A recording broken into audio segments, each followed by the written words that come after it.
Okay, so what I ended up with here is I ended up pulling all the timing advance out. I had an issue with it was breaking up about 3/4 to full throttle, so I pulled all the timing out of it for the ignition.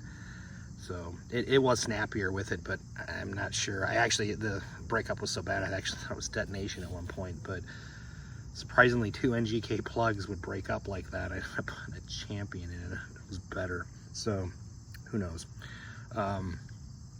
The carb on it is I don't know, I think CS-352 carb, and they're really not any bigger, at least not the factory one.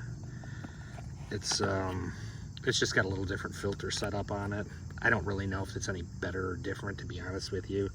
Now the aftermarket 352 carbs are bigger, so if you're so inclined, but I had some issues with it was like a Power Glide transmission or something.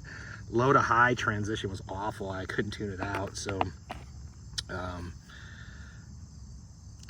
yeah, I don't know, you get what you, and I tried 2 different ones. The carb that I pulled it off, I have a 352, and that was on it when I bought it, one of those eBay specials, and I can't tune it out. So I'm gonna guess it's probably right around, I had it tuned in at about 12.5, and then I leaned it out a bit just for this, so it's leaned out on purpose. I mean, I probably wouldn't normally run it like that.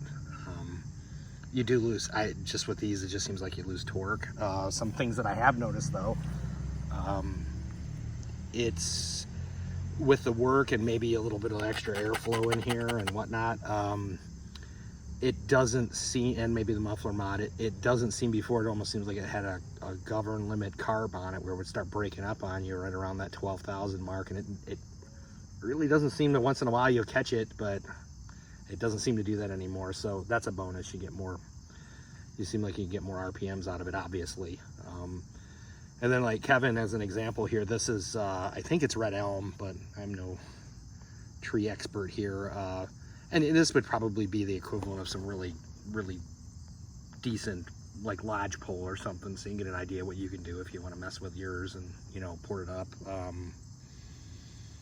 Besides that chain, I mean, I've cut all day. We've had storm blowdown and other stuff, had to clear up the fence and whatnot. So, I mean, it's nothing special. Wood's very wet, a lot of rain here recently. So, and it's green, of course. So, yeah, it does all right. It's a heck of a lot better than it was stock, let's just put it that way. So there you go. If you want to mess with them, it's not too awful bad, I suppose. I might try and put the timing back on because it was much snappier, and I kind of like goosing it. It's a little lazier now without the timing advance, so I'll just see, and we'll go from there. Take it easy.